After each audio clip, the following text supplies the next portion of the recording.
ഇപ്പോൾ സോഷ്യൽ മീഡിയയിൽ നിറയുന്ന ഒരു വാർത്ത ബീഹാറിൽ ഉടലെടുത്തിരിക്കുന്ന വിവാദമാണ്. അവിടെ പുതിയ മുഖ്യമന്ത്രിയായി ചാർജ് എടുത്ത സാമ്രാട്ട് ചൗധരി, അദ്ദേഹം ബീഹാറിന്റെ ചരിത്രത്തിലെ തന്നെ ആദ്യത്തെ BJP മുഖ്യമന്ത്രി കൂടിയാണ്. അദ്ദേഹത്തിന്റെ വിദ്യാഭ്യാസ യോഗ്യതയെ ചൊല്ലിയുള്ള വാഗ്വാദങ്ങളാണ് അവിടെ വലിയ വിവാദങ്ങൾക്ക് വഴിവെച്ചിരിക്കുന്നത്. ആ വിവാദവുമായി ബന്ധപ്പെട്ട് പുറത്തു വന്നൊരു വാർത്ത ഇങ്ങനെയാണ്: നേപ്പാളിലെ ജനങ്ങൾ പുതിയ പ്രധാനമന്ത്രിയെ തെരഞ്ഞെടുത്തു. അദ്ദേഹം വിദ്യാസമ്പന്നനാണ്, എഞ്ചിനീയറാണ്. എന്നാൽ ബീഹാറിലെ പുതിയ മുഖ്യമന്ത്രിക്ക് ഒരു ഡിഗ്രി പോലുമില്ല.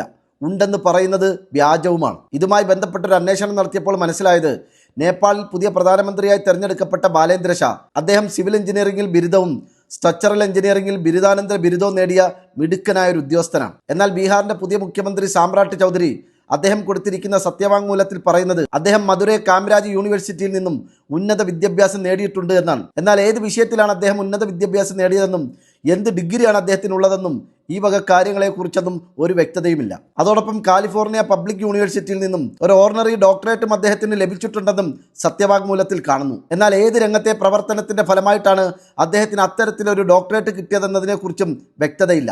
സാധാരണ നിലയിൽ രാഷ്ട്രീയം, സാംസ്കാരികം, കല, സാഹിത്യം തുടങ്ങിയ വ്യത്യസ്ത മേഖലകളിൽ കഴിവ് തെളിയിക്കുന്ന പ്രതിഭകൾക്കാണ് ആ രീതിയിലുള്ള ഓർണറി ഡോക്ടറേറ്റ് കൊടുക്കുന്നത്. ഇതിലേത് മേഖലയിലെ പ്രവർത്തനത്തിന്റെ ഫലമായിട്ടാണ് അദ്ദേഹത്തിന് അത്തരത്തിലൊരു അംഗീകാരം കിട്ടിയതെന്ന ചോദ്യത്തിനും വ്യക്തമായ മറുപടിയില്ല. ചുരുക്കത്തിൽ ബീഹാറിന്റെ പുതിയ മുഖ്യമന്ത്രി സാമ്രാട്ട് ചൗധരി സ്കൂളിലെങ്കിലും പോയിട്ടുണ്ടോ എന്ന ചോദ്യവും സോഷ്യൽ മീഡിയയിൽ ഉയരുകയാണ്. ഈ വിവാദത്തിന്റെ പശ്ചാത്തലത്തിൽ ചില ആളുകൾ അദ്ദേഹത്തെ പരിഹസിച്ചത് ഇങ്ങനെയാണ്: ഏതായാലും ഒരു കാര്യത്തിൽ അദ്ദേഹത്തിന് അഭിമാനിക്കാം, പ്രധാനമന്ത്രി നരേന്ദ്രമോദിയുടെ പാരമ്പര്യം അദ്ദേഹം കാത്തു സൂക്ഷിച്ചു.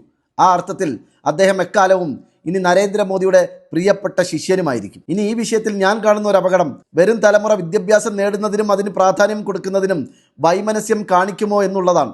കാരണം നമ്മുടെ രാജ്യത്തെ നയിക്കുന്ന പ്രധാനമന്ത്രിയും നാടിനെ നയിക്കുന്ന മുഖ്യമന്ത്രിയും ഒക്കെ വല്ലതും പഠിച്ചിട്ടാണോ, ഉന്നത വിദ്യാഭ്യാസം നേടിയിട്ടാണോ ഈ നിലയിലെത്തിയത്? അല്ലല്ലോ. അതുകൊണ്ട് വിദ്യാഭ്യാസത്തിന് വലിയ പ്രാധാന്യം കൊടുക്കേണ്ടതില്ല എന്നൊരു ചിന്ത, അപകടകരമായ മനോഭാവം അവരിൽ ഉടലെടുത്താൽ നമ്മുടെ നാടിൻ്റെ ഭാവി എന്താവും? വിദ്യാഭ്യാസം നേടേണ്ട യുവതലമുറയുടെ ഗതി എന്താവും? ഏതായാലും ഒരു രാജ്യത്തെ, ഒരു നാടിനെ നയിക്കാൻ തിരഞ്ഞെടുക്കപ്പെടുന്ന നേതാക്കളുടെ വിദ്യാഭ്യാസ യോഗ്യത ചർച്ചയായി മാറുന്നതും അതിൽ അവ്യക്തത നിറയുന്നതും ആ ജനതയെ സംബന്ധിച്ചിടത്തോളം അത്ര ഭൂഷണമല്ല. അത്തരം നേതാക്കളുടെ വിദ്യാഭ്യാസ യോഗ്യത ചർച്ചയാകുമ്പോൾ അവർക്കുണ്ട് എന്ന് അവരവകാശപ്പെടുന്ന അവരുടെ ഡിഗ്രി ഫേക്കാണെന്ന് തെളിഞ്ഞാൽ തങ്ങളെ നയിക്കാൻ ആ നേതാക്കളെ തെരഞ്ഞെടുത്ത ആ ജനതയുണ്ടല്ലോ, ആ ജനതയെപ്പോലെ വിവരം കെട്ട, ഗതികെട്ട ഒരു ജനത ഈ ലോകത്ത് വേറെയുണ്ടോ എന്ന് ചോദിക്കേണ്ടി വരും.